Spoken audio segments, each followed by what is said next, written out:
ما شاء اللہ لا حول ولا قوة الا باللہ العلی العظیم۔ اعوذ باللہ السمیع العلیم من الشیطان اللعین الرجیم۔ بسم اللہ الرحمن الرحیم۔ الحمد للہ رب العالمین، الصلاۃ والسلام علی اشرف الاولین والآخرین، خاتم النبیین، شفیع المذنبین، رحمۃ للعالمین، الملقب بطٰہٰ و یاسین، مولانا مولا الثقلین، سید الکونین، امام القبلتین، جد الحسن والحسین بالقاسم محمد،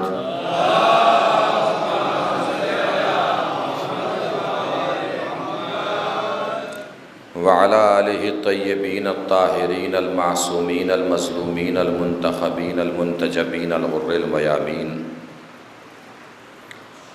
ولعنۃ اللہ الدائمۃ الباقیۃ علی اعدائہم وقتلتہم وغاصب حقوقہم ومنکر فضائلہم ومصائبہم من الآن الی قیام یوم الدین۔ اما بعد فقد قال اللہ الحکیم فی القرآن الکریم۔ بسم اللہ الرحمن الرحیم۔ الحمد للہ رب العالمین۔ صلوات پڑھیں بر محمد و آل محمد۔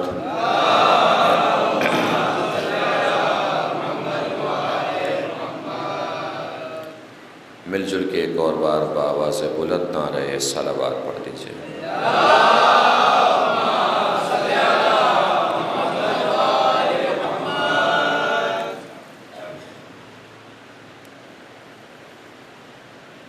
مجالس خمسہ میں جو ہمارے موضوعات ہیں وہ سب آپ کے گوش گزار ہو چکے ہیں اور پوسٹرز پہ نکل چکے ہیں۔ مجبوریوں کے تحت ہر سورے کے ساتھ تفسیر لکھا گیا ہے، تفسیر سورہ حمد، تفسیر سورہ عصر۔ حالانکہ قرآن کے کسی بھی سورے کی تفسیر کے لیے کم از کم 70 علوم پر دسترس ہونا ضروری ہے۔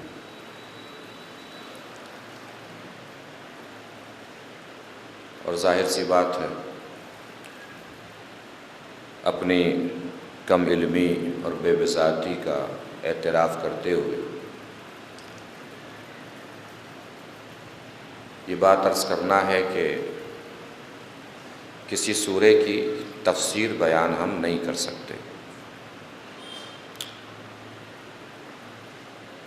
ہاں، سورے کے وہ مطالب جو پہلے سے آپ حضرات کو معلوم ہیں، پہلے سے جن کا آپ کو علم ہے،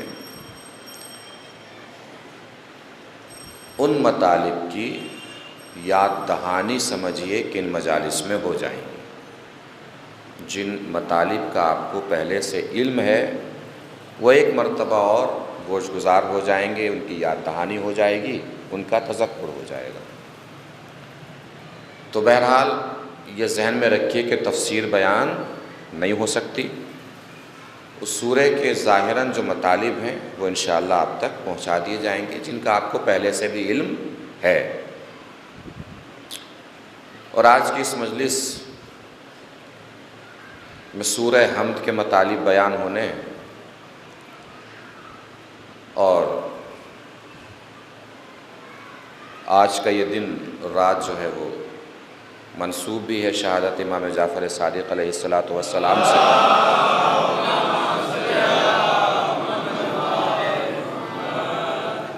تو انشاءاللہ وہ حصہ بھی ایک موضوع میں موجود رہے گا۔ مطالب سورہ حمد کا آغاز کرنے سے پہلے اس بات کو سمجھنا ضروری ہے کہ بسم اللہ الرحمن الرحیم سے سورہ کا آغاز ہوا ہے، اور بسم اللہ الرحمن الرحیم سورہ توبہ کے علاوہ قرآن مجید کے ہر سورہ کا جز ہے، ہر سورہ کا حصہ ہے۔ تو ہم آج کی اس گفتگو کا آغاز بسم اللہ الرحمن الرحیم سے کر رہے ہیں۔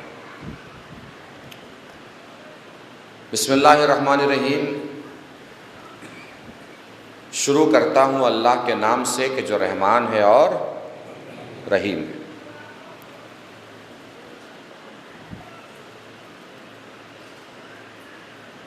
یہ جو ترجمہ ہم کرتے ہیں اس کے لیے آیت پڑھی جاتی ہے بسم اللہ الرحمن الرحیم، جس کا آغاز ہوا ہے بے سے۔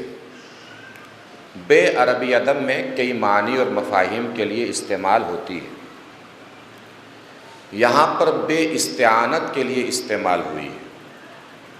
مدد چاہنا، مدد مانگنا، مدد طلب کرنا، اس کے لیے بے کا استعمال یہاں پر ہوا ہے۔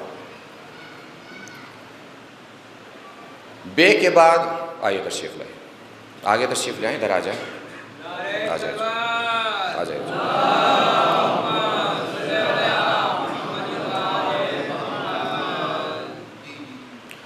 بے سے آغاز ہوا ہے بسم اللہ الرحمن الرحیم کا۔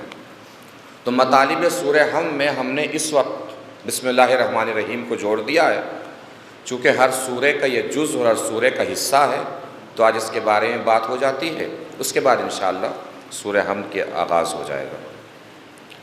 تو بے کس لیے آتی ہے؟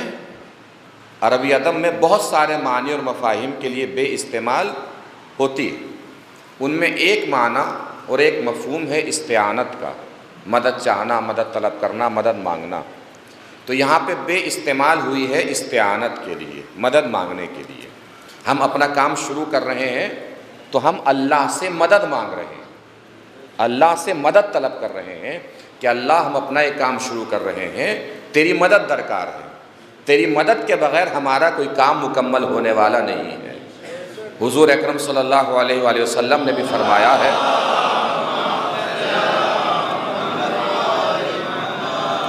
کہ جب بھی کسی کام کا آغاز کرو بسم اللہ الرحمن الرحیم کے ذریعے اس کام کا آغاز کرو۔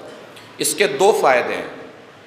پہلا فائدہ یہ ہے کہ بسم اللہ الرحمن الرحیم کام کے مکمل ہونے کی گارنٹی ہے۔ اگر ہم بسم اللہ الرحمن الرحیم کے ذریعے کوئی کام انجام دیں گے تو کام کے مکمل ہونے کی گارنٹی بنے گی بسم اللہ الرحمن الرحیم۔ دوسرا مسئلہ یہ ہے کہ بسم اللہ الرحمن الرحیم کی عادت خود کو ہر کام کرنے سے پہلے پڑھنے کی ڈالنی چاہیے۔ اس کا ایک فائدہ یہ ہوگا کہ جب ہمیں بسم اللہ الرحمن الرحیم کے ذریعے ہر کام کرنے کی عادت ہوگی، خصوصاً میرے جوان بھائی، میرے نوجوان بھائی جو میرے بچے بیٹھے ہیں وہ خصوصی طور سے توجہ فرمائیں گے، بزرگ بہرحال سب بہتر جانتے ہیں۔ بسم اللہ الرحمن الرحیم کے ذریعے جب ہم کسی کام کو شروع کریں گے اور اس کا آغاز کریں گے اور ہمیں عادت ہوگی ہر کام کو بسم اللہ الرحمن الرحیم کے ذریعے سے شروع کرنے کی، تو اس کا ایک اہم فائدہ یہ ہوگا کہ ہم کس سے مدد مانگ رہے ہیں؟ کس سے مانگ رہے ہیں؟ اللہ سے مدد مانگ رہے ہیں۔ ہر کام سے پہلے ہم اللہ سے مدد مانگ رہے ہیں، تو ہم کام بھی وہی کریں گے جو اللہ کو پسند ہوگا، کام بھی وہی کریں گے جو اللہ کو پسند ہوگا۔ اگر کوئی کام اللہ کو پسند نہیں ہوگا، چونکہ ہم بسم اللہ الرحمن الرحیم کہہ چکے ہیں، تو اس کام سے بچیں گے جس سے اللہ ناراض ہوگا، اس کام سے بچیں گے کہ جو اللہ کی ناراضگی کا سبب ہوگا۔ بے کے آگے کیا ہے؟ اسم۔ اسم کے معنی ہے بلندی کے۔ کیا معنی ہے اسم کے؟ بلندی۔ اسم یعنی کیا ہوتا ہے؟ جسے ہم اردو میں نام بولتے ہیں، اسی کو عربی میں اسم کہا جاتا ہے۔ اسم کے معنی ہے بلندی، تو اسم کو اسم کیوں کہا جاتا ہے؟ اب اس میں پوری بحث ہے کہ اسم کہاں سے آیا ہے، اس کا اصل لفظ کیا ہے، لیکن فی الحال یہ سمجھیے کہ اسم کے معنی بلندی کے ہیں۔ اسم کو اسم کیوں کہا جاتا ہے؟ یعنی نام کو اسم کیوں کہا جاتا ہے؟ اسم کے معنی بلندی کے ہیں، تو اسم کسی بھی مخفی ذات کو ظہور دے کر اسے بلندی عطا کرتا ہے۔ آپ باہر نکلے، باہر کسی نے پوچھا کس نے مجلس پڑھی؟ کہ ایک صاحب تھے، وہ مجلس پڑھ رہے تھے۔ بہت دیر تک آپ سوچتے رہے کہ کون صاحب مجلس پڑھ رہے تھے۔ اچانک آپ کو یاد آیا کہ جعفر رضوی صاحب مجلس پڑھ رہے تھے۔ تو جب تک آپ سوچتے رہے، اس کو بتاتے رہے کہ تھے ایک صاحب جو مجلس پڑھ رہے تھے، میری ذات اخفا کے پردوں میں تھی، مخفی تھی، لیکن جیسے ہی آپ نے کہا جعفر رضوی صاحب مجلس پڑھ رہے تھے، میری مخفی ذات کو اس نام نے ظہور کی بلندی عطا کر دی۔ اسی لیے اسم کو اسم کہا جاتا ہے کہ اس کے ذریعے کسی بھی مخفی ذات کو بلندی حاصل ہوتی ہے۔ اسم کے بعد کیا ہے؟ کس نام سے مدد مانگ رہے ہیں، کس نام سے آغاز کر رہے ہیں کام کا؟ اللہ۔ اللہ کے تو بہت سارے نام ہیں، قہار، جبار، حی، قیوم، بہت سارے نام ہیں۔ تو صرف نام اللہ میں سے، اسماء الہی میں سے اللہ ہی کو کیوں چنا گیا؟ کس وجہ سے چنا گیا؟ یہ بھی کہا جا سکتا تھا قہار کے نام سے شروع کر رہا ہوں، جبار کے نام سے شروع کر رہا ہوں، حی کے نام سے شروع کر رہا ہوں، قیوم کے نام سے شروع کر رہا ہوں، کچھ بھی کہا جا سکتا تھا۔ اللہ ہی کے نام سے کیوں شروع کر رہا ہوں؟ وجہ یہ ہے کہ ہر نام اللہ کا اس کی کسی مخصوص صفت کی طرف اشارہ ہے۔ جو بھی آپ نام لیجئے گا اللہ کا، وہ اللہ کا نام اس کی مخصوص صفت کی طرف اشارہ کرے گا۔ لیکن اللہ ایک ایسا نام ہے کہ جس میں اللہ کے تمام صفات جمال و جلال موجود ہیں۔ ساری صفات اس اللہ کے ذریعے سے ظاہر ہوتی ہیں۔ تو سب سے بہتر نام کون سا ہوا شروع کرنے کے لیے؟ اللہ، چونکہ اس کے اندر تمام اللہ کی صفات جمال و جلال کا مظہر ہے، یہ اللہ نام جسے ہم اللہ کہتے ہیں۔ اس کے بعد کیا ہے؟ بسم اللہ الرحمن الرحیم۔ کون اللہ؟ جو رحمان ہے اور رحیم ہے۔ اب یہ بھرپور توجہ سے ان دونوں باتوں کو سنیے گا، چونکہ یہ سورہ حمد میں بھی رحمان الرحیم ہے، تو وہاں بھی یہی مطلب کام آ جائے گا۔ رحمان اور رحیم دونوں کے معنی ایک ہے۔ رحم کرنے والا، رحمان کے معنی بھی رحم کرنے والا، رحیم کے معنی بھی رحم کرنے والا، مگر دونوں کے مفاہیم میں فرق ہے۔ رحمان عمومی رحمت، یعنی وہ سب پر رحم کرتا ہے، چونکہ وہ اللہ سب کا ہے، اس لیے وہ سب پر رحم کرتا ہے۔ ہر کسی کو اس کی ضرورت کے اعتبار سے وہ عطا کرتا ہے، ہر کسی کو اس کی احتیاج کے اعتبار سے وہ دیتا ہے، وہ بخشتا ہے، اس لیے وہ رحمان ہے۔ سب کو عطا کرتا ہے، سب پر رحم کرتا ہے، اس لیے وہ رحمان ہے۔ لیکن بعض مخصوص بندوں پر ان کے اعمال کی وجہ سے رحم کرتا ہے، اس وجہ سے وہ رحیم ہے۔ یعنی رحمت خصوصی کا مظہر ہے رحیم، رحمت عمومی کا مظہر ہے رحمان۔ میں شروع کرتا ہوں اللہ کے نام سے جو رحمان ہے اور رحیم ہے۔ میں نے پھر عرض کیا اور دوبارہ پھر عرض کر رہا ہوں کہ تفسیر سمجھ کے مت سنیے گا، صرف لفظ کے مطالب جو آپ کو پہلے سے معلوم ہے ان کی یاد دہانی میں ان مجالس میں کراؤں گا۔ تفسیر تو کوئی کر ہی نہیں سکتا ہے۔ ابن عباس نے بتایا کہ میں مولا علی کے پاس رات بھر بیٹھا رہا اور صبح نمودار ہو گئی، بے کی تفسیر ہی ختم نہیں ہو پائی، اور جب میں اٹھ کے جانے لگا تو مولا نے مجھ سے کہا ابن عباس بس یہ یاد رکھو کائنات میں جو بھی علم ہے وہ سب قرآن میں ہے، جو قرآن میں ہے وہ سورہ حمد میں ہے، جو سورہ حمد میں ہے وہ بسم اللہ الرحمن الرحیم میں ہے، جو بسم اللہ الرحمن الرحیم میں ہے وہ بے میں ہے، جو بے میں ہے وہ بے کے لگے ہوئے نقطے میں ہے، وانا نقطۃ التی تحت الباء، جو بے کے نیچے نقطہ لگا ہوا ہے میں علی وہی ہوں، جو نقطہ بے کے نیچے لگا ہوا ہے میں وہی علی ہوں۔ تو بہرحال مطالب بیان ہوں گے تو بہت پیشن اور بہت صبر کی ضرورت ہے، اور انشاءاللہ وہ بھی مقامات آئیں گے جس کے ذریعے سے انشاءاللہ اذہان عالیہ میں ذوق بیدار ہوگا اور ذوق پیدا ہوگا، لیکن بہت پیشن اور صبر کی ضرورت ہے انشاءاللہ۔ اسی طریقے سے سنتے چلے جائیے گا اور میں مطالب پہنچاتا رہوں گا۔ اب آئیے سورہ حمد کا ہم آغاز کرتے ہیں۔ تھوڑا تھوڑا سا آپ لوگ اور سمٹ کے بیٹھ جائیے گا تو بڑا سکون ہوگا، باہر والے بھی جو پریشان ہو رہے وہ بھی اندر آ جائیں گے۔ تھوڑا تھوڑا سمٹ کے بیٹھ جائے، جس کے آگے جگہ آئیے، ادھر آ جائیے، آ جائیں تشریف لے آئیے، تھوڑا تھوڑا سا آگے سمٹ کے بیٹھ جائیے، آ جائیں ادھر سے بھی، آ جائیں آ جائیں۔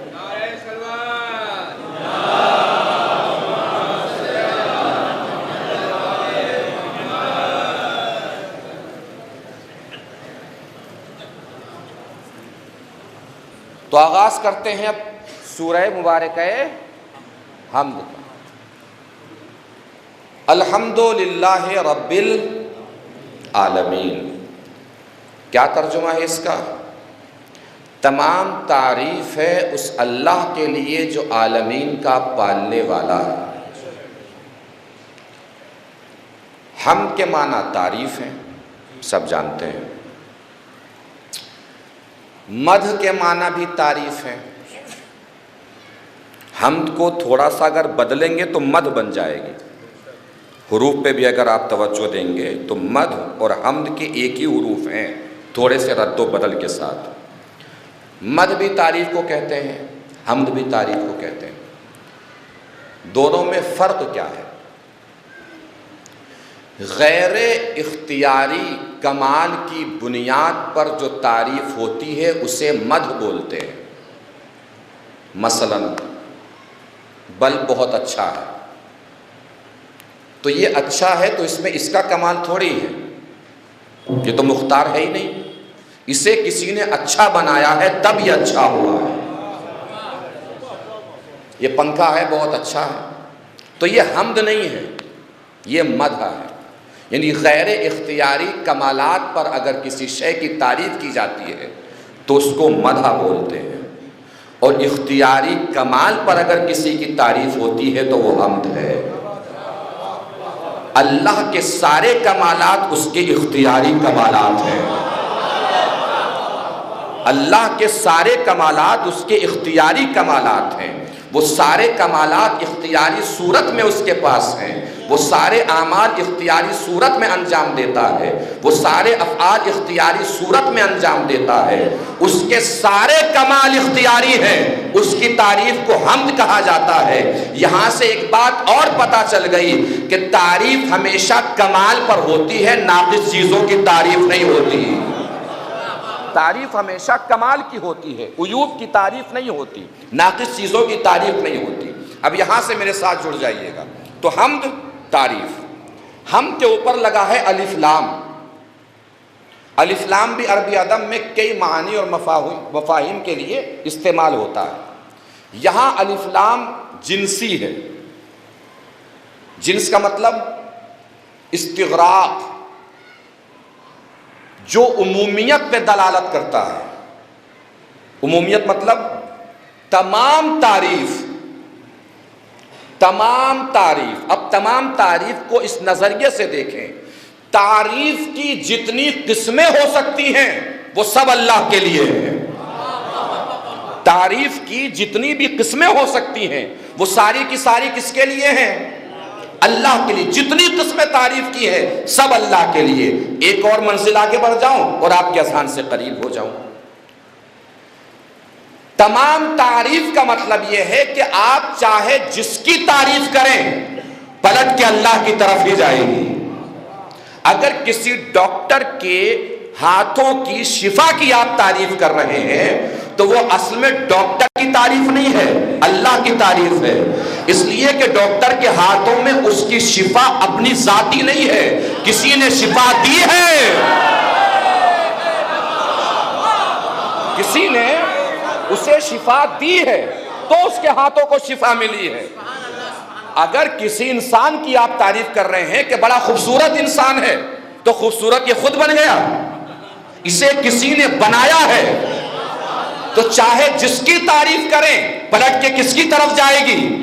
اللہ کی طرف جائے گی۔ توجہ فرمائی آپ نے، اسی لیے کہا جاتا ہے تمام تعریفیں اللہ کے لیے ہیں، یعنی صنعت کی تعریف نہیں ہے، صانع کی تعریف ہے، مخلوق کی تعریف نہیں ہے، خالق کی تعریف ہے، تصویر کی تعریف نہیں ہے، مصور کی تعریف ہے، جس نے تصویر بنائی ہے اصل میں اس کی تعریف ہوتی ہے، اور اللہ نے اس تصویر کو قرآن مجید میں کئی مقامات پر اپنی صفات کا مظہر بنایا ہے۔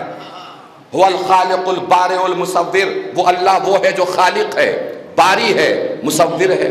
پھر ایک جگہ ارشاد فرمایا بسم اللہ الرحمن الرحیم صورکم فاحسن صورکم، اس نے تمہاری تصویر بنائی، کتنی پیاری تصویر بنائی، کتنی اچھی تصویر بنائی، کتنی خوبصورت تصویر بنائی۔ تصویر کا ذکر پروردگار بار بار کیوں فرما رہا ہے؟ یہی اختیاری کمال ہے جس کی وجہ سے اللہ کی حمد ہوتی ہے۔ اب اختیاری کمال سمجھے، اس کے بعد آپ جانیں، آپ کا خدا جانے۔ تصویر تو ہر گھر میں ہوتی ہے، پینٹنگ جو ہے ہر گھر میں ہوتی ہے۔ تصویر کو کئی چیزوں سے بچانا ضروری ہوتا ہے۔ آپ ہوا کی گزرگاہ پر تصویر نہیں رکھ سکتے، جہاں سے ہوا تیزی سے آتی جاتی ہو اس جگہ کوئی عقل مند انسان پینٹنگ نہیں لگاتا، تصویر نہیں لگاتا، چونکہ ہوا تصویر کو دھندلا کر دیتی ہے۔ تصویر لگائی ہے تو اسے آپ پانی سے بچائیں گے، چونکہ پانی تصویر کے سارے محاسن اور فن کو ختم کر دے گا۔ محسوس فرما رہے ہیں؟ تصویر کو آگ سے بچائیں گے، چونکہ آگ تصویر کو جلا دے گی۔ ہوا سے بچائیں گے، پانی سے بچائیں گے، آگ سے بچائیں گے، اور تصویر کو مٹی سے بچائیں گے، چونکہ مٹی تصویر کو دھندلا بنا دے گی۔ نہیں توجہ فرمائی آپ نے؟ تصویر کے یہ چار دشمن، آگ، ہوا، پانی، مٹی، ان چاروں چیزوں سے تصویر کو بچانا ضروری ہے۔ اب اللہ کا کمال اختیاری دیکھیں، تصویر کے چاروں دشمنوں سے جو انسان کی تصویر بنا دے اسے اللہ کہتے ہیں۔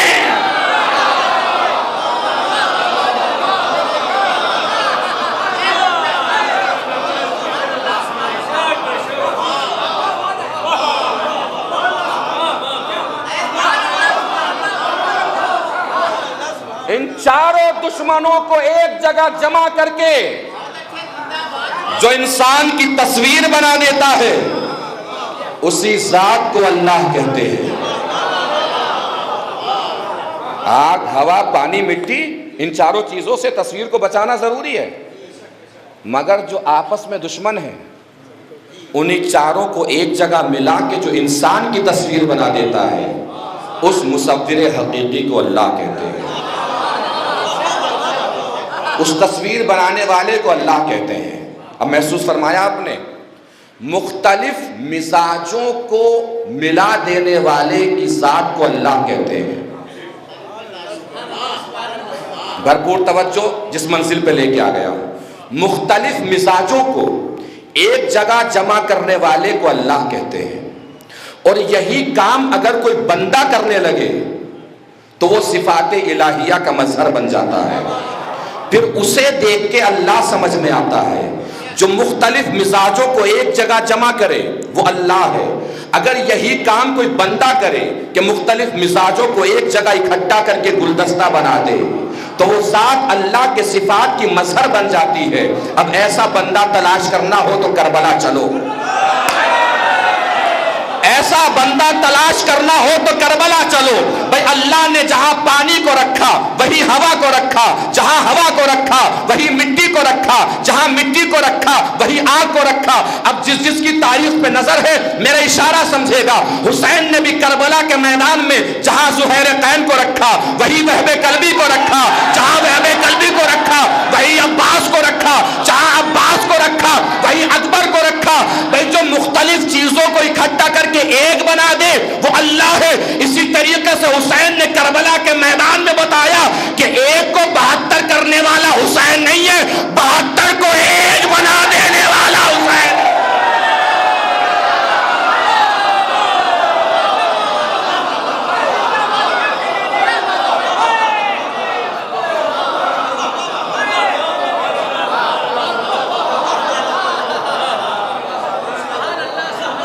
ایک صلوات پڑھیں مل جل کے بر محمد و آل محمد۔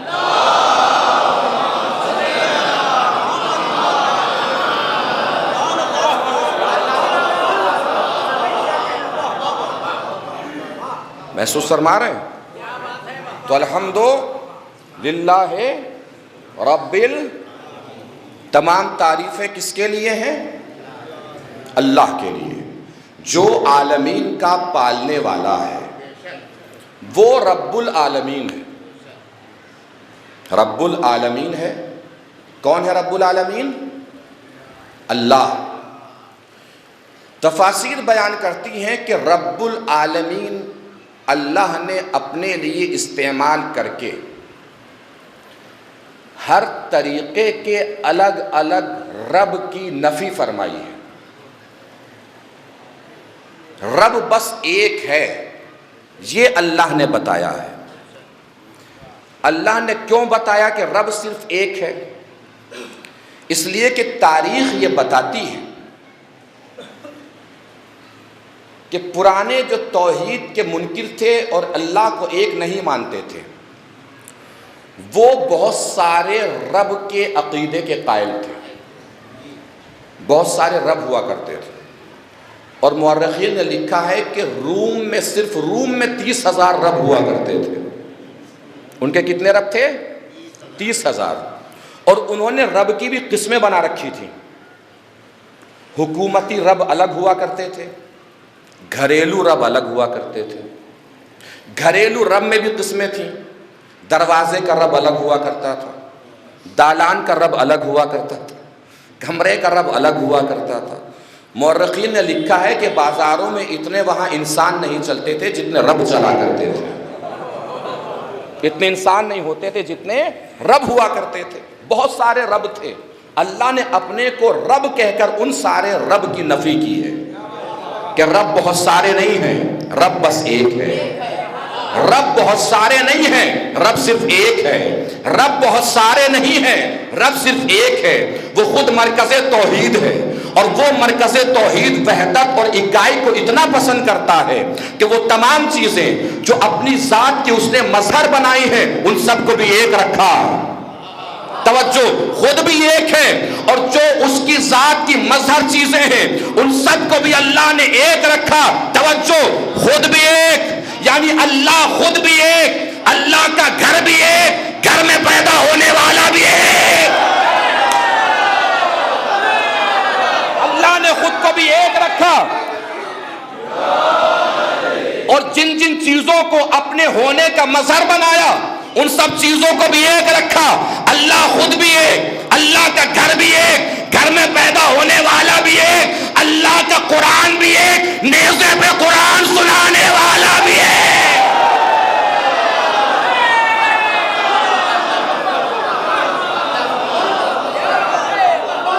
ایک صلوات پڑھیں مل جل کے بر محمد و آل محمد۔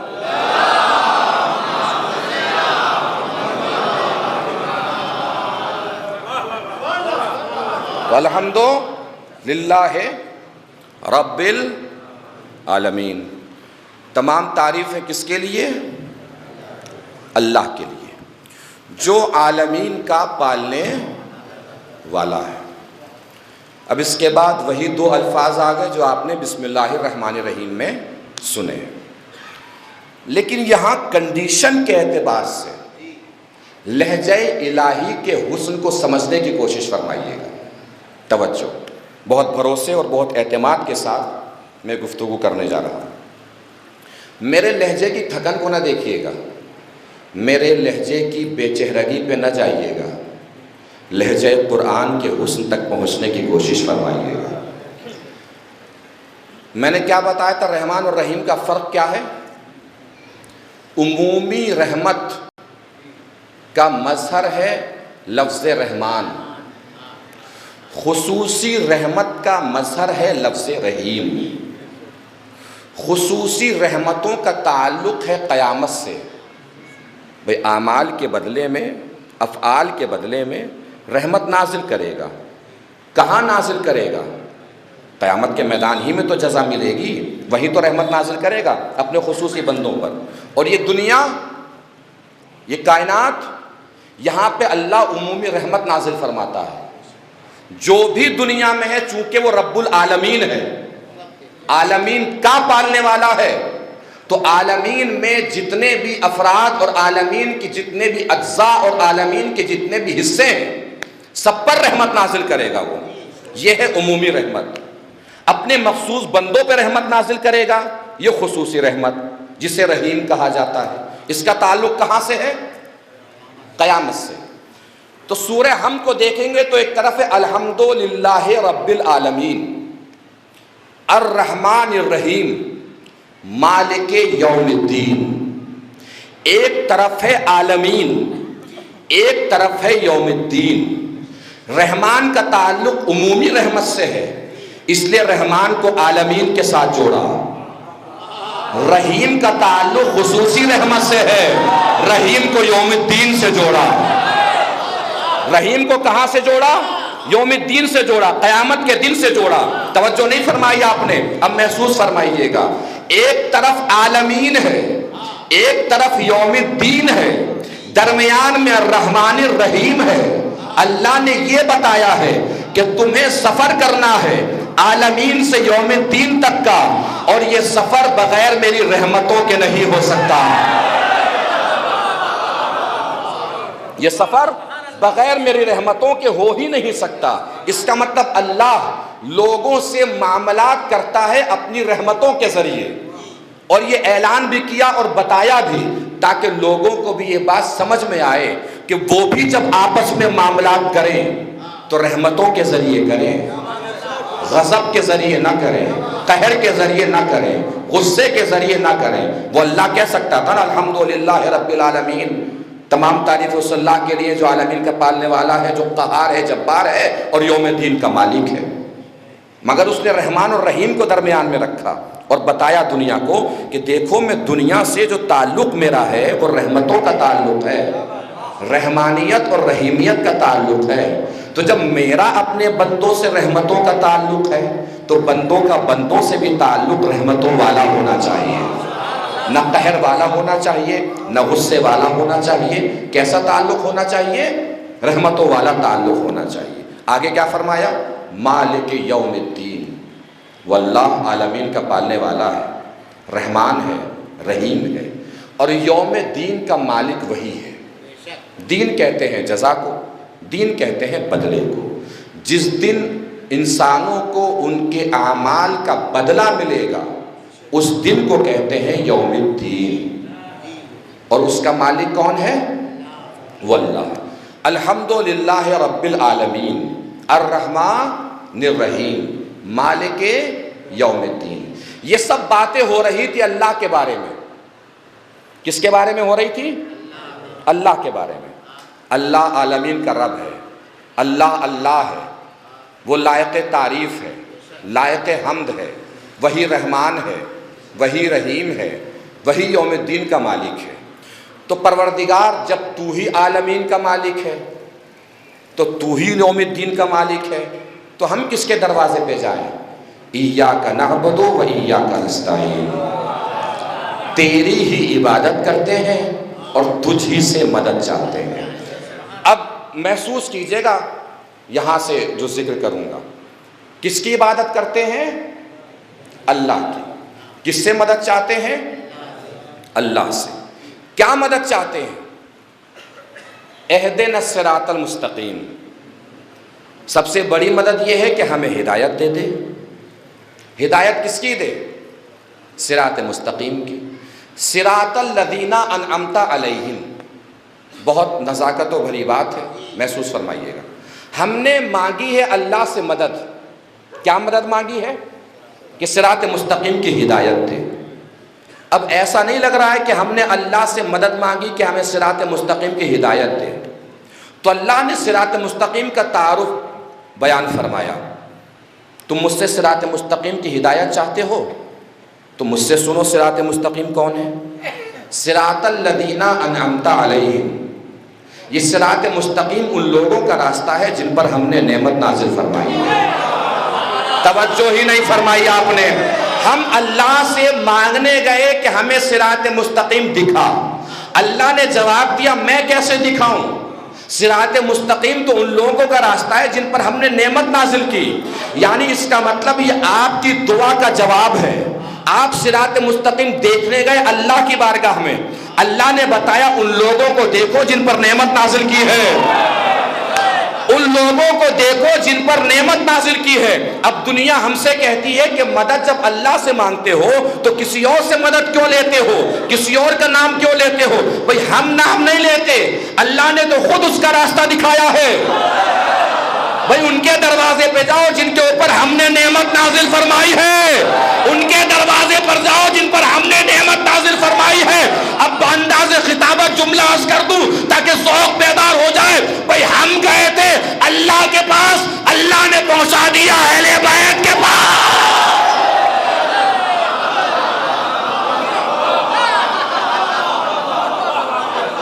بھئی ہم اللہ کے پاس گئے تھے کہ اللہ تجھ سے مدد چاہیے، اللہ نے کہا میں نے تو بندے دنیا میں بھیج دیے ہیں جن پر نعمت نازل فرمائی ہے، تو اللہ ہی سے مدد مانگا کرو، ان کو کیوں شامل کر لیتے ہو؟ بھیا ہم شامل نہیں کرتے، اللہ نے شامل کیا ہے، اللہ نے ان کا در دکھایا ہے، اللہ نے ان کا راستہ دکھایا ہے کہ مجھ سے مدد مانگنے آئے ہو۔ اب یہ جو ایاک نعبدو ہے اس کے آگے وَإِيَّاكَ نَسْتَعِينُ ہے، یہ بالکل سورہ حمد کا درمیانی حصہ ہے۔ ایاک نعبدو سے پہلے جب آپ سورہ حمد پڑھیں گے تو ساری اللہ کی باتیں ہیں، چونکہ وہ اللہ کی باتیں، وہ رحمان ہے، وہ رحیم ہے، وہ مالک یوم الدین ہے، اس لیے عبادت اسی کی۔ اور ایاک نستعین کے بعد جتنی باتیں وہ سب بندوں کی، ایاک نستعین کے بعد جتنی باتیں ہیں وہ سب بندوں کی باتیں ہیں۔ صراط مستقیم کی ہدایت ہے، صراط مستقیم کون؟ جن پر اللہ نے نعمت نازل فرمائی ہے، جن کے اوپر غضب نازل نہیں کیا ہے، جو گمراہ نہیں ہے، ان کا راستہ دکھا، یہ سب بندوں کی باتیں ہیں۔ درمیانی حصہ ہے ایاک نعبدو و ایاک نستعین، ایک طرف عبادت سے تعلق ہے، ایک طرف تعلق ہے مدد سے۔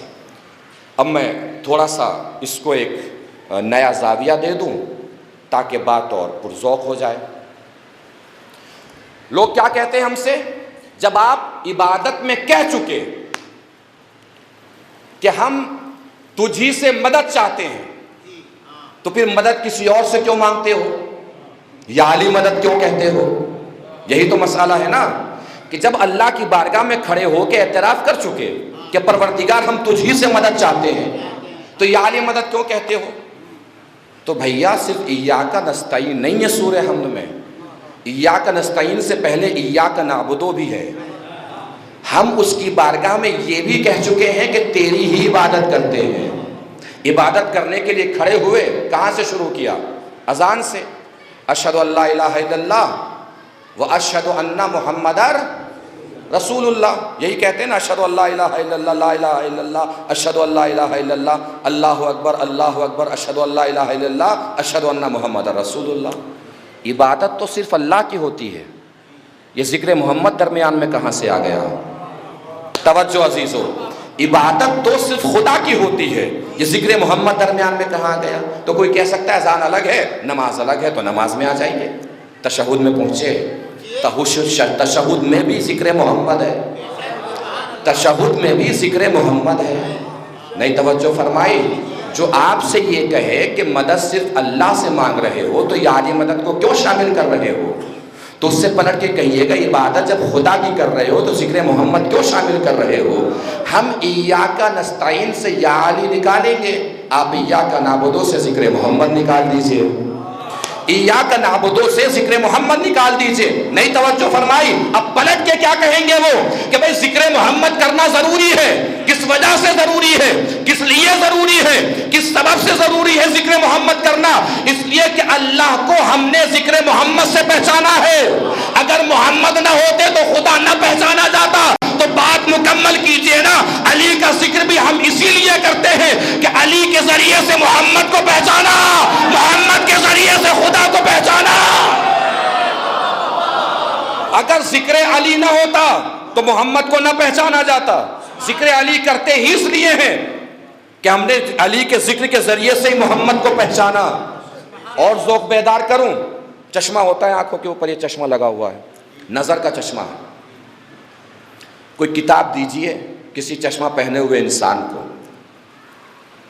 اور کہیے چشمہ اتارو اور کتاب پڑھو. چشمہ اتارو, کتاب پڑھو. چشمہ اتار دیا اس نے, کیا کہے گا وہ؟ کچھ دکھائی نہیں دے رہا ہے. بھئی کچھ تو دکھائی دے رہا ہوگا. کہاں دکھائی دے رہے ہیں؟ لفظ بڑے چھوٹے چھوٹے دکھائی دے رہے ہیں. اب کہیے چشمہ لگاؤ, اب پڑھو, فوراً پڑھ دے گا. کیا کہے گا؟ پوچھئے لفظ کیسے دکھائی دے رہے ہیں؟ کیا بتائے گا؟ جیسے ہیں ویسے ہی دکھائی دے رہے ہیں.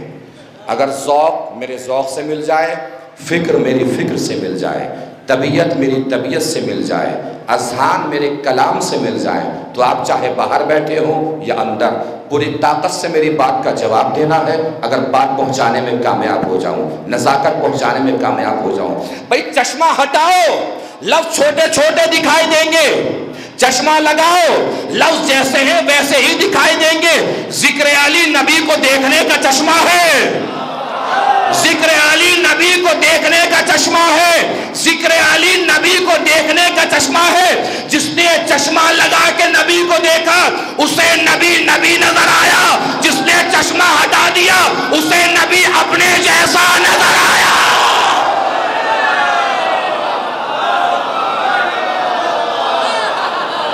ایک صلوات پڑھیں بر محمد و آل محمد.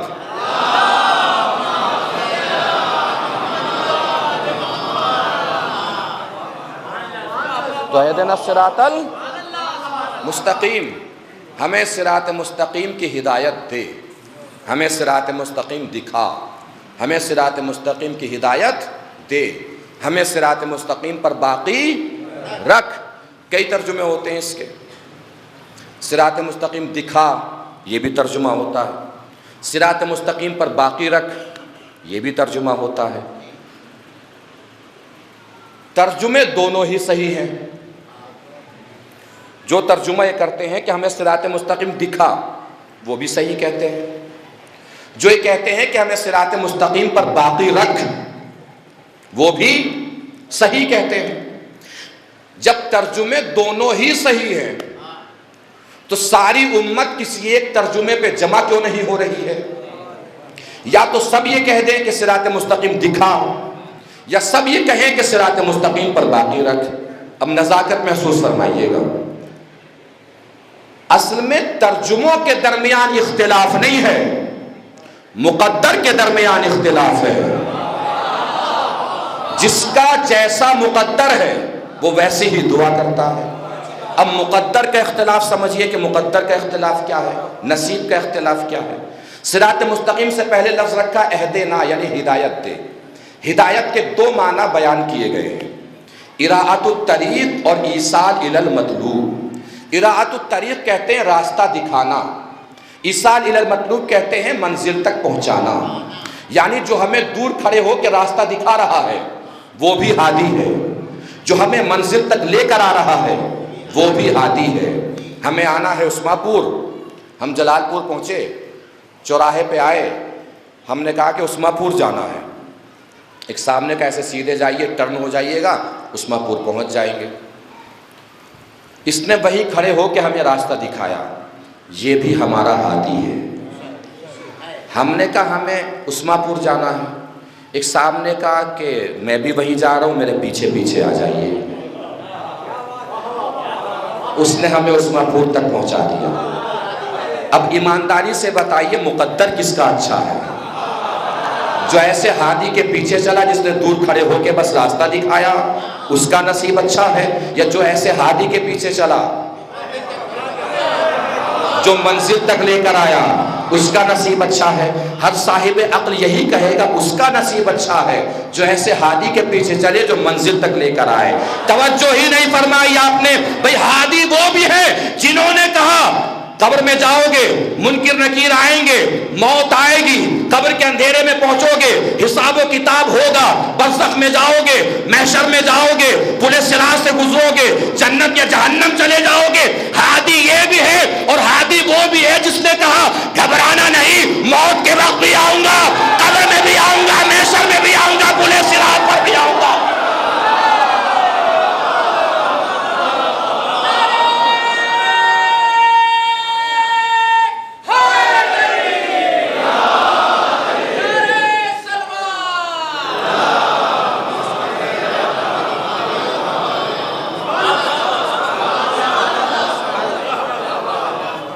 تو ہادی یہ بھی ہے۔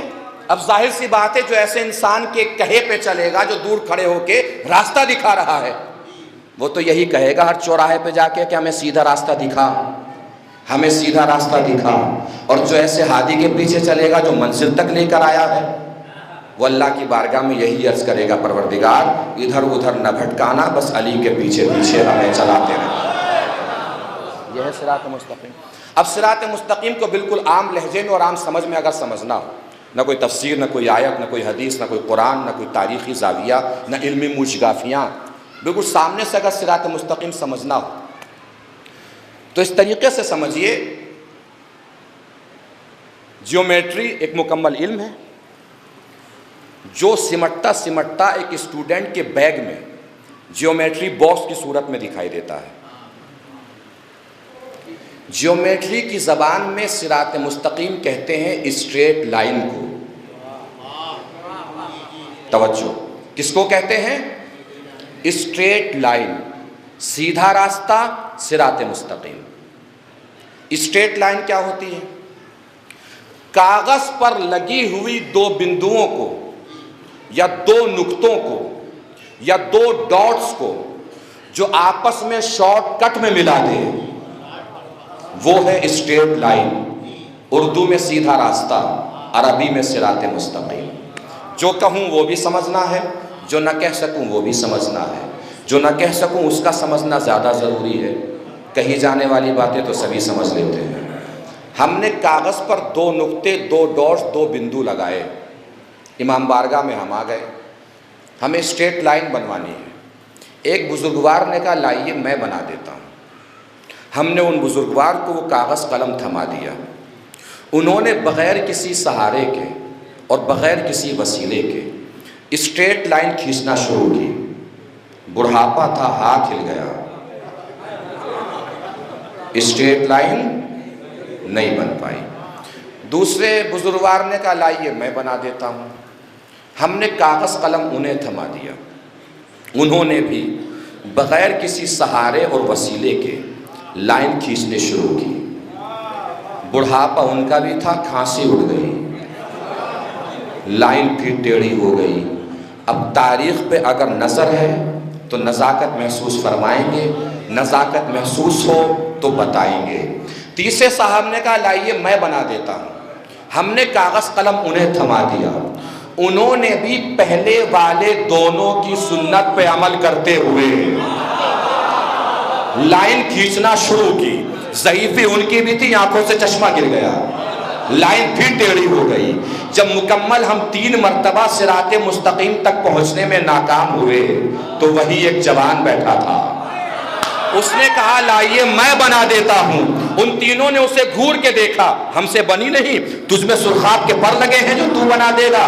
اس نے پلٹ کے کوئی جواب تو دیا نہیں، خاموشی سے اپنا بیگ کھولا، بیگ میں سے جیومیٹری باکس نکالا، جیومیٹری باکس میں سے اسکیل نکالا جسے پیمانہ بولتے ہیں، اسکیل کو دونوں نقطوں کے درمیان رکھا۔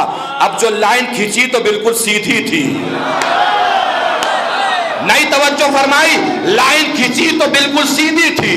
اس جوان نے ہمیں بتایا کہ بغیر پیمانے کے صراط مستقیم نہیں ملتا، بغیر پیمانے کے صراط مستقیم نہیں ملتا. اللہ کے لیے جس کے ذہن میں پیمانہ تصویر بن کے اتر گیا ہو وہ بتائے گا اسے کون دکھائی دے رہا ہے. پیمانہ اسکیل سب کے ذہن میں آ گیا کہ پیمانہ کیسا ہوتا ہے، اسکیل کیسا ہوتا ہے. آخری فرد تک توجہ پہنچے بات تو بتائیے گا. بغیر پیمانے کے صراط مستقیم نہیں ملتا، بغیر پیمانے کے صراط مستقیم نہیں ملتا، بغیر پیمانے کے صراط مستقیم نہیں ملتا. دنیا کہاں کہاں سے اہل بیت کے فضائل کو چھپائے گی، جا کے کوئی بھی عربی لغت اٹھا کے دیکھو، پیمانے کو عربی میں امامت کہتے ہیں، پیمانے کو عربی میں امامت کہتے ہیں. اب جس کی نظر میں پیمانہ آ گیا ہو بتائے گا پیمانے کو عربی میں امامت کہتے ہیں. اب اگر کوئی آپ سے پوچھے یہ کہاں سے آپ نے ترجمہ کر دیا، پیمانہ امامت کیسے ہو گیا، تو اس سے کہیے گا نہ کسی ذاکر سے پوچھ، نہ کسی وائز سے پوچھ، نہ کسی مبلغ سے پوچھ، نہ کسی عالم سے پوچھ، نہ مجھ سے پوچھ، جا کے جیومیٹری کے ٹیچر سے پوچھ کہ پیمانے کو امامت کیوں کہتے ہیں. اس لیے کہ پیمانے میں 12 انچ میں نے نہیں رکھے.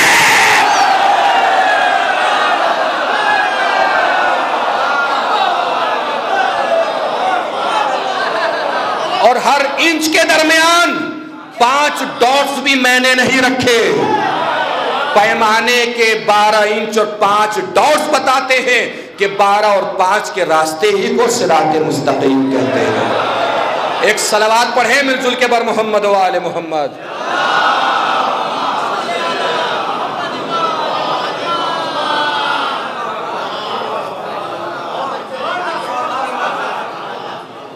اور اگر ذات کے اعتبار سے دیکھیں گے صراط مستقیم سیدھا راستہ، صراط مستقیم سیدھا راستہ، تو کیا یہ کوئی واقعاً راستہ ہے جس تک پہنچنے کی ہم اللہ سے مدد مانگ رہے ہیں؟ کیا یہ راستہ ہے؟ قرآن میں صراط مستقیم کے تعارف میں ایک جگہ پروردگار نے ارشاد فرمایا، بسم اللہ الرحمن الرحیم، ھذا صراطی مستقیما فاتبعوہ، یہ ہے میری صراط مستقیم، اس کی اتباع کرو، اس کی اتباع کرو. اتباع کہتے ہیں پیچھے پیچھے چلنے کو. کس کو کہتے ہیں اتباع؟ پیچھے پیچھے چلنے کو. اگر صراط مستقیم حقیقت میں کوئی راستہ ہے تو راستے پر چلا جاتا ہے، راستے کے پیچھے پیچھے نہیں چلا جاتا. اس کا مطلب ماننا پڑے گا کہ صراط مستقیم کا تعلق کسی راستے سے نہیں ہے، چونکہ اتباع راستے کی نہیں ہوتی، ذات کی ہوتی ہے، شخصیت کی ہوتی ہے. کوئی شخصیت ہے جس کے پیچھے پیچھے چلنے کے لیے پروردگار نے حکم دیا ہے. اب کیسے حکم دیا ہے؟ ھذا صراطی مستقیما فاتبعوہ، یہ میرا صراط مستقیم ہے، اس کی اتباع کرو. سنتے رہتے ہیں مجلس تو نزاکت دیکھیے گا، اللہ نے صراط مستقیم کی اتباع کرنے کا جہاں حکم دیا ہے وہاں 2 لفظوں اور حرفوں کا استعمال کیا ہے. ھذا کے ذریعے اشارہ کیا ہے، فے کے ذریعے سے حکم دیا ہے. توجہ عزیزو، جہاں تک لے کر آ گیا ہوں، ھذا کے ذریعے اشارہ کیا ہے، فے کے ذریعے حکم دیا ہے. اس کا مطلب صراط مستقیم کوئی ایسی شخصیت ہوگی جس پر ھذا اور فے ایک جگہ جمع ہو جائیں گے. صراط مستقیم کوئی ایسی شخصیت ہوگی جس پر ھذا اور فے ایک جگہ جمع ہو جائیں گے. یا رسول اللہ، صراط مستقیم تک پہنچنا ہے، اللہ کی طرف سے آپ ہی دکھائیے نا کہ کون ہے صراط مستقیم. ھذا اور فے جمع کیجئے کسی شخصیت پر. دعوت ذوالعشیرہ ہوئی، ھذا اور فے جمع نہیں ہوا. جنگ خندق ہوئی، ھذا اور فے جمع نہیں ہوا. جنگ خیبر ہوئی، ھذا اور فے جمع نہیں ہوا. صلح حدیبیہ ہوئی، ھذا اور فے جمع نہیں ہوا. میدان قدیر میں رسول نے من کنت مولا فھذا علی المولا.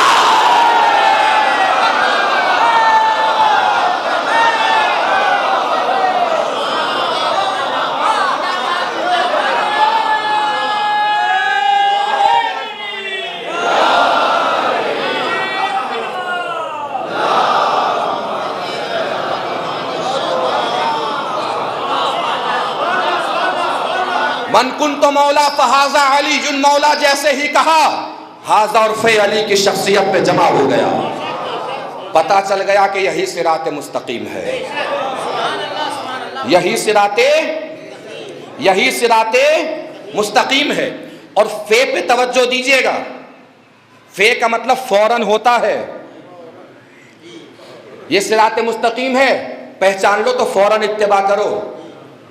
من کنت مولا ہو فہذا علی مولا، جس کا میں مولا ہوں فوراً یہ علی مولا ہے، دیر نہیں کرنی ہے، درمیان میں فاصلہ نہیں لانا ہے۔ مجھے مولا مانتے ہو تو میرے بعد فوراً علی کو مولا مانو، فوراً علی کو مولا مانو، یعنی اتباع کا تعلق فوراً سے ہے۔ قرآن میں کئی مقامات پر اس کی طرف اشارہ ہوا ہے، والشمس وضحاها والقمر اذا تلاها، قسم ہے سورج کی جب وہ چمکا، قسم ہے چاند کی جب وہ اس کے پیچھے پیچھے آیا۔ چاند فوراً پیچھے آئے گا، چاند فوراً پیچھے آئے گا۔ اب ساری ابھی تک کی گفتگو ایک طرف، یہ جملہ ایک طرف، اگر تاریخی نزاکتیں اس جملے میں سمیٹتی ہو تو پوری طاقت سمیٹ کر میری آواز سے آواز ملانا ہے، پوری طاقت سے پڑھنے جا رہا ہوں، پوری طاقت سے سننا ہے۔ شمس سے مراد بیان کیا تفاسیر نے کہ شمس سے مراد شمس رسالت ہے، قمر سے مراد قمر امامت ہے۔ اس کا مطلب جیسے ہی رسالت کا سورج جائے گا اس کی جگہ پہ فوراً امامت کا چاند آئے گا، جیسے ہی رسالت کا سورج جائے گا اس کی جگہ فوراً امامت کا چاند آئے گا۔ پوری تاریخ ایک جملے میں سمیٹنے جا رہا ہوں۔ غدیر کے میدان میں نبی نے بھی یہی کیا تھا، علی کو بلند کیا، بلند کیا، بلند کیا، اتنا بلند کیا کہ علی آگے آ گئے، خود علی کے پیچھے چھپ گئے۔ یعنی نبی نے اشارہ کر دیا جیسے ہی رسالت کا سورج جائے گا اس کی جگہ امامت کا چاند ہی آئے گا، جیسے ہی رسالت کا سورج جائے گا اس کی جگہ امامت کا چاند ہی آئے گا، امامت کا چاند ہی آئے گا، درمیان میں آگے کوئی ستارہ نہیں بیٹھے گا۔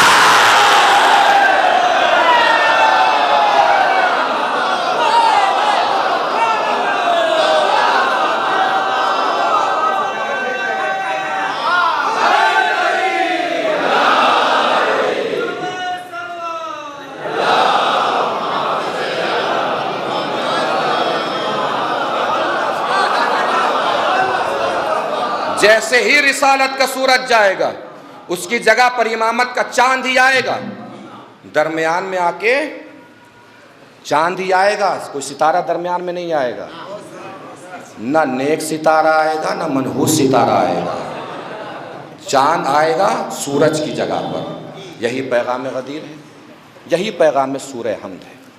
تو اتباع کرنی ہے صراط مستقیم۔ صراط مستقیم کن کا راستہ ہے؟ جن پر اللہ نے نعمت نازل فرمائی ہے، غیر المغضوب علیہم ولا الضالین، ان کا راستہ مت دکھا جن پر تو نے غضب نازل کیا ہے، اور نہ گمراہوں کا راستہ دکھا، ہمیں صراط مستقیم دکھا۔ اب اس کا مطلب شمس اور قمر نے بتایا کہ دو شخصیتیں ہیں جو صراط مستقیم کا کردار ہے، ایک رسول عربی، ایک علی ولی۔ اب صراط مستقیم شخصیت ہیں اگر، تو شخصیتوں کو تو واپس جانا ہے۔ رسول ہیں اگر صراط مستقیم تو رسول خاتم النبیین ہیں، ختم المرسلین ہیں، نبوت اور رسالت ان پہ تمام ہو جانی ہے، ان کو جانا ہے واپس۔ پھر کون ہوگا صراط مستقیم؟ اس کا مطلب صراط مستقیم کی صورت میں محمد عربی تنہا نہیں آئے ہیں، محمدوں کا پورا قافلہ آیا ہے، محمدوں کا پورا قافلہ آیا ہے۔ اس کا مطلب ایک محمد جائے گا، دوسرا آئے گا، دوسرا جائے گا، تیسرا آئے گا، تیسرا جائے گا، چوتھا آئے گا، چوتھا جائے گا، پانچواں آئے گا، پانچواں جائے گا، چھٹا آئے گا۔ امام جعفر صادق علیہ السلام کی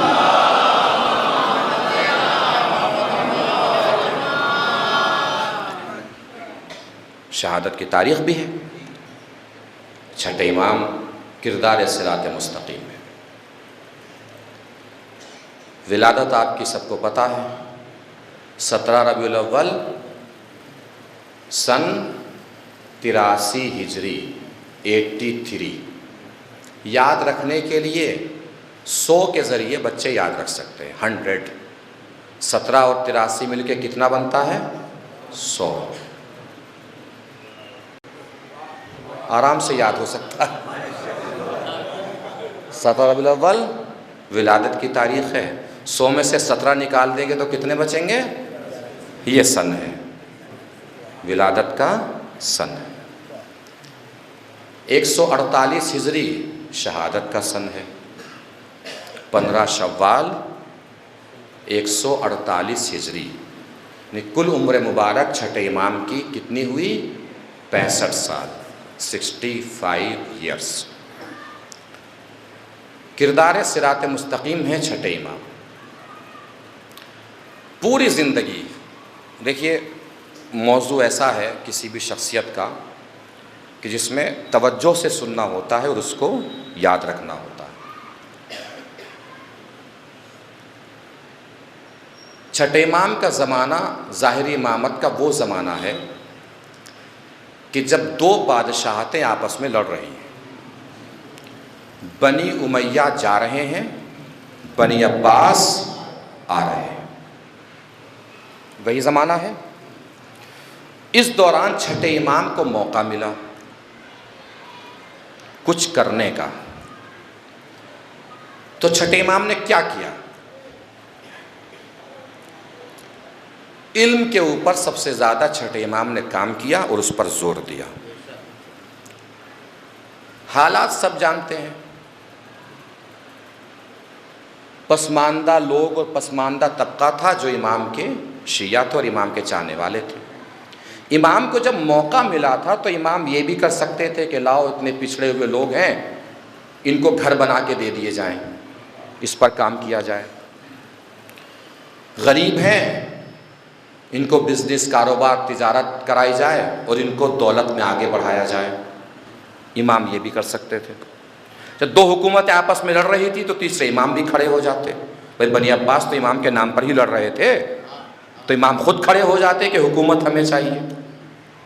لوگ امام کے ساتھ جڑ جاتے تو حکومت کے لیے بھی کام کر سکتے تھے. دولت مند بنا دیتے لوگوں کو، سونا بنا بنا کے دے دیا کرتے. اور دولت، سونا بنانا کوئی زیادہ بڑا مسئلہ تو نہیں تھا امام کے لیے. جابر ابن حیان جنہیں یورپین ممالک میں جبر کے نام سے جانا جاتا ہے، فادر آف کیمسٹری کہا جاتا ہے جابر ابن حیان کو. ماہر تھے علم کیمیا میں. یہ جو ہم استعمال کرتے ہیں ایسڈ، جو بیٹروں میں ایسڈ ڈالا جاتا ہے اور کار وغیرہ میں ایسڈ ڈالا جاتا ہے، اس کے مجدد جابر ابن حیان ہیں. اور جابر ابن حیان شاگرد ہیں امام صادق کے. امام صادق کے شاگرد. جابر ابن حیان کی تھیوری کیا تھی؟ ان کی جو زندگی کا فلسفہ تھا، زندگی جینے کا فلسفہ. سنیے، بات یاد آ گئی ہے، بڑی پیاری بات ہے میرے جوان اور نوجوان بھائیوں کے لیے. ان کی زندگی کا فلسفہ معلوم ہے کیا تھا؟ زندگی میں محنت کرتے تھے، وہ محنت کرتے رہتے تھے، پوری زندگی محنت کرتے رہے. محنت کس چیز میں؟ چیزیں بنانے میں. ان کو سارے اسباب مہیا کر کے ان کے اوپر تحقیق کرتے تھے، ریسرچ کرتے تھے، پی ایچ ڈی کرتے تھے، پوری زندگی کرتے رہے. ان کی زندگی کا فلسفہ معلوم ہے کیا ہے؟ وہ کہا کرتے تھے کہ جو مل جائے وہ منزل نہیں ہو سکتی. ان کی پوری زندگی کا فلسفہ یہی تھا. ہمارے دل میں خواہش ہے کہ ہم بڑے ہو جائیں گے تو بہت اچھا مکان اور بلڈنگ بنا لیں گے. 30-35 سال 40 سال کی عمر گزرے اور ہم نے بلڈنگ بنا لی، بن گئی نا. اب باقی جو جینا ہے اس میں زندگی میں کیا کرنا ہے؟ منزل تو آپ نے سوچا کہ مل گئی، اب خالی بیٹھ جائیں گے. وہ یہی کہا کرتے تھے، جو مل جائے وہ منزل نہیں ہو سکتی. وہ راستہ ہے کسی اور منزل تک پہنچنے کا. جو مل جائے وہ منزل نہیں ہو سکتی، وہ راستہ ہے۔ زندگی میں چاہے جو حاصل کر لیجئے، ہمیشہ یاد رکھیے جو حاصل ہو جائے وہ منزل نہیں ہے، جو مل جائے وہ منزل نہیں ہے۔ اگر آپ اس کو منزل سمجھ کے بیٹھ جائیں گے تو زندگی ختم ہو جائے گی۔ زندگی کی آخری سانس تک محنت کرنا ہے۔ اگر ایک چیز مل گئی ہے تو پھر دوسری چیز کے لیے محنت کیجئے، دوسری مل گئی ہے تو تیسری چیز کے لیے محنت کیجئے، تیسری مل گئی ہے تو چوتھی چیز کے لیے محنت کیجئے، آخری عمر تک محنت کیجئے۔ یہ جابر ابن حیان کا فلسفہ ہے، اور وہ ایک شاگرد ہیں امام صادق علیہ السلام کے۔ جمع کرتے تھے چیزیں اور اس سے سونا بنا دیتے تھے، جابر ابن حیان گولڈ بنا دیتے تھے۔ تو جب شاگرد گولڈ بنا دے رہا ہے، سونا بنا دے رہا ہے، تو امام کے لیے کون سی بڑی بات ہے؟ امام کے لیے کون سی بڑی بات ہے؟ بھئی امام کو تو ہاتھ لگانے کی بھی ضرورت نہیں۔ امام باقر علیہ السلام کے پاس ایک شاگرد آئے، چاہنے والے آئے کہ مولا مومن کی کیا علامت ہے، کیا پہچان ہے؟ کہ سامنے دیوار ہے؟ کہ جی مولا۔ مومن کی پہچان یہ ہے کہ اگر حقیقی مومن ہوگا تو کہہ دے گا کہ دیوار سونے کی ہو جا تو سونے کی ہو جائے گی، اگر بول دے گا کہ سونے کی ہو جا تو دیوار سونے کی ہو جائے گی۔ اس کی نگاہ اٹھی تو دیوار سونے کی ہو چکی تھی۔ اس نے کہا مولا آپ نے تو کہا بھی نہیں دیوار سونے کی ہو گئی، کہ یہ مومن اور امام کا فرق ہے۔ مومن کہے تو دیوار سونے کی ہو جاتی ہے، امام سوچ لے تو دیوار سونے کی ہو جاتی ہے۔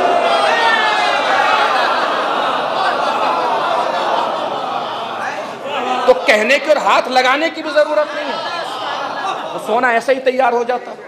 تو غریبوں میں بانٹ دیتے، امام سونے بنا بنا کے روزانہ غریبوں میں بانٹا کرتے اور سب کو دولت مند بنا دیتے ایک طرف سے۔ توجہ نہیں فرمائی شاید آپ نے۔ نہ دولت کے لیے کوشش کی، نہ حکومت کے لیے کوشش کی، امام نے کوشش کی صرف علم کے لیے۔ امام نے نہ دولت کے لیے کوشش کی، نہ حکومت کے لیے کوشش کی۔ زندگی کی کلیدی کردار ہے یہ چیز جو میں بتانے جا رہا ہوں، چابی کلیدی حصہ زندگی کا ہر جوان ذہن میں رکھے۔ امام چاہتے حکومت کے لیے کوشش کر کے حکومت حاصل کر لیتے، دولت کے لیے کوشش کر کے دولت حاصل کر لیتے، مگر کب تک؟ امام نے علم کے لیے کوشش کی۔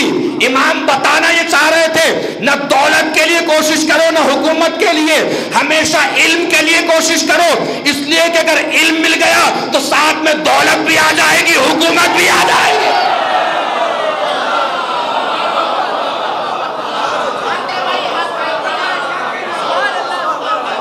علم کے لیے کوشش کریں، علم آ گیا تو ساتھ میں دولت بھی آئے گی، ساتھ میں حکومت بھی آئے گی۔ امام صادق کی زندگی کا یہ اہم کردار ہے کہ امام نے علم کے لیے کوشش کی۔ 4000 شاگرد تھے امام کے، 4000 امام کے شاگرد تھے، اور شاگرد کیسے کیسے تھے میں نے بتا دیا۔ دنیا کب تک دیکھتی رہتی؟ بادشاہان وقت پریشان رہنے لگے۔ جب ولادت ہوئی تھی تو بنی امیہ کا دور تھا، اور شہادت ہوئی ہے بنی عباس کے دور میں۔ منصور دوانقی بادشاہ تھا، اس نے زہر دیا، انگور میں زہر دیا، اور امام کی شہادت واقع ہو گئی۔ امام اپنے گھر تشریف لائے۔ امام کی زندگی کی سب سے آخری حدیث معلوم ہے کیا ہے؟ سب کو جمع کیا، سارے گھر والوں کو امام نے جمع کیا، اور جمع کر کے فرمایا کہ دیکھو ہمیشہ نماز کی حفاظت کرنا، نماز کو کبھی ہلکا نہ سوچنا، اس لیے کہ جس نے نماز کو ہلکا سوچا، نماز کو جس نے اہمیت نہیں دی، ہماری شفاعت اس بندے تک نہیں پہنچ سکتی۔ امام کی زندگی کی آخری حدیث ہے۔ اس کے بعد امام کی روح بارگاہ پروردگار میں پہنچ گئی۔ بچے تھے، گریا آہوزاری، رونا پیٹنا شروع ہوا۔ کیسے رونا پیٹنا شروع ہوا، کس طریقے سے رونا پیٹنا شروع ہوا؟ تاریخ بتاتی کہ امام کی 2 چھوٹی چھوٹی بیٹیاں بھی تھیں، اور ان بیٹیوں کے بھائی بھی تھے امام موسیٰ کاظم علیہ السلام۔ تو بچیاں جب باپ کے جنازے سے لپٹ لپٹ کے رو رہی تھی، بھائی آگے بڑھا، ان کے سر پہ ہاتھ رکھا کہ میری پیاری بہنوں کیا ہوا جب باپ دنیا سے رخصت ہو گیا؟ بھائی تو موجود ہے، میں تمہارا خیال رکھوں گا، میں تمہارے ساتھ ہوں۔ بڑی خوش نصیب ہیں چھٹے امام کی بیٹیاں جن کے سر پہ ہاتھ رکھنے کے لیے جوان بھائی موجود ہیں۔ اور کیا قسمت ہے حسین کی بچی کی، بھائی موجود ہے مگر سر پہ ہاتھ نہیں رکھ سکتا، اس لیے کہ ہاتھوں میں تو رسن بندھی ہوئی ہے، ہاتھ تو بندھے ہوئے ہیں، ہتھ کڑیاں ہیں ہاتھوں میں۔ جب بھی کسی کے باپ کا سایہ سر سے اٹھتا ہے تو بچوں کے سر پہ دست شفقت رکھا جاتا ہے۔ یہی وجہ ہے کہ روایت میں ملتا ہے امام حسین جب خیمے سے رخصت ہوئے ہیں اور چلے ہیں تو سکینہ پیچھے پیچھے چلی ہے۔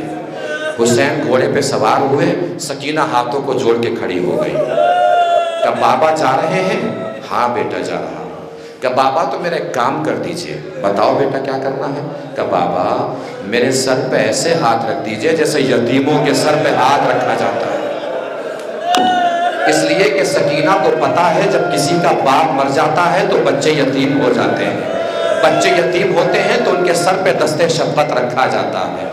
یہی وجہ ہے حمید ابن مسلم کہتا ہے میرے چھوٹی سی بچی کو دیکھا جس کے دامن میں آگ لگی ہوئی تھی، بچی ایک طرف دوڑے جا رہی تھی، میں نے رو کے پوچھا بیٹا تم کس کی بیٹی ہو؟ اس بچی نے پلٹ کے عجب سوال کیا، اے شیخ اگر میں تجھے بتا دوں کہ میں کس کی بیٹی ہوں تو تم میرے رخسار پہ تماچے تو نہیں مارے گا؟ کہ میں کیوں تماچے مارنے لگا؟ ایک مرتبہ جناب سکینہ فرماتے اللہ جانے میرے بابا فرمایا کرتے تھے جب کسی کا باپ مر جاتا ہے تو بچے یتیم ہو جاتے ہیں، جب بچے یتیم ہوتے ہیں تو ان کے سر پہ دست شفقت رکھا جاتا ہے۔ اللہ جانے میں کیسی یتیم ہوئی ہوں، جب سے میرا بابا مرا ہے نا جو بھی مجھے ملا ہے میرے رخساروں پہ تماچے مار مار کے مل رہا ہے۔ میں اکثر کہتا ہوں کہ مسائل میں رویا ضرور کیجئے، اس لیے نہیں کہ خطیب مسائل پڑھ رہا ہے، نہیں، بلکہ اس لیے کہ آپ کی آوازیں شہزادی فاطمہ کو سکون بہت دیتی ہیں۔ اور اگر مسائل میں رونا نہ آیا کرے نا تو آپ میں سے جو بھائی ہیں جوان ہیں جو مجھے دیکھ رہے ہیں سوچا کریں، آپ جوان ہیں تو آپ کی بہنیں بھی ہوں گی، آپ کی چھوٹی سی بہن کو کوئی چوراہے پہ روکے، زلفوں کو پکڑ کے رخساروں پہ تماچے مارنا شروع کرے، آپ میں سے کتنے بھائی ہوں گے جنہیں برداشت ہو جائے گا؟ نہ ہو سکے تو کربلا کا رخ کر کے امام سجاد کو یاد کر کے رو لیا کیجئے۔ کربلا سے کوفہ، کوفہ سے شام، سجاد یہی دیکھتے دیکھتے چلے گئے، کبھی شمر سکینہ کو تماچے مار جاتا تھا، کبھی خولی تماچے مار جاتا تھا۔ اور مصائب کو بھی سوچا کیجئے، سوچئے جب سکینہ کے رخسار پہ تماچے لگتے ہوں گے تو سکینہ کا عالم کیا ہوتا ہوگا؟ سوچئے ہم نے اپنے گھروں میں بھی 4 سال کے بچے دیکھے ہیں نا، کوئی بھرپور طاقتور جوان پوری طاقت سے 4 سال کے بچے کے رخسار پہ تماچا مارے، بچہ زمین پہ کھڑا رہ سکتا ہے؟ گر نہیں جائے گا؟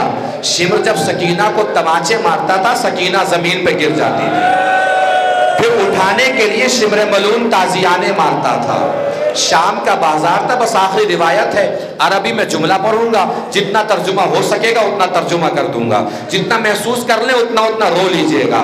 امام سجاد فرماتے ہیں شام کا بازار تھا، سکینہ کو شمر نے تماچا مارا، سکینہ زمین پہ گر گئی، گری تو اٹھ نہ سکی، شمر ملون میرے پاس آیا، میرے بدن پہ تازیانے مارنے لگا۔ جب سکینہ نے دیکھا نا جوان بھائی کے بدن پر میری وجہ سے تازیانے پڑ رہے ہیں تو سکینہ نے جلدی سے اپنے آپ کو اٹھایا، دوڑی اور میرے اوپر خود کو گرا دیا۔ مولا شمر نے تازیانہ روک لیا ہوگا، کہ روک لیتا تو ستم کیا تھا، جیسے مجھے مار رہا تھا ویسے ہی سکینہ کو مارنے لگا۔ بس یہی وہ موقع تھا جب سکینہ نے مجھے مدد کے لیے پکارا، مگر میں سکینہ کی کوئی مدد نہ کر سکا۔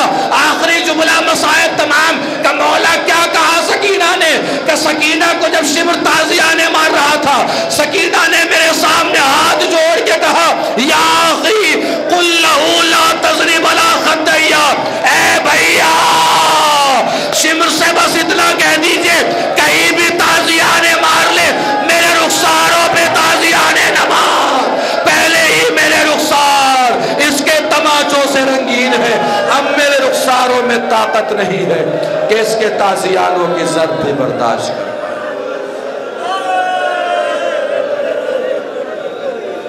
واہ مصیبتہ، واہ سچا۔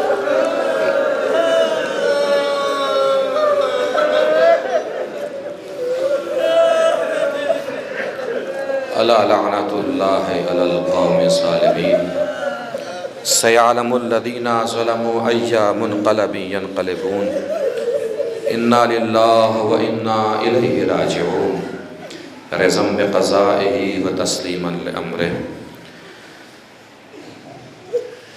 بار الہ تو واسطہ محمد علمت کا بار الہ، جو حضرات بھی پریشان حال ہیں ان کی پریشانیوں کو دور فرما، جو مقروض ان کے قرضوں کو ادا فرما، جو بغیر کسی خطا کے مقید ہیں انہیں قید سے رہائی دلا، جو بیمار ہیں انہیں شفائے کامل و عاجلہ عنایت فرما، پرچم اسلام کو سربلند فرما، پرچم کفر و نفاق کو سرنگو فرما، مقامات مقدسہ کی حفاظت فرما، علماء کرام کی حفاظت فرما، مراجع کرام کی حفاظت فرما، امام آخر کے ظہور میں تعجیل فرما، اور ہم سب کو اس قابل بنا کے بعد ظہور امام کے انصار و آباد میں شریک ہو سکیں۔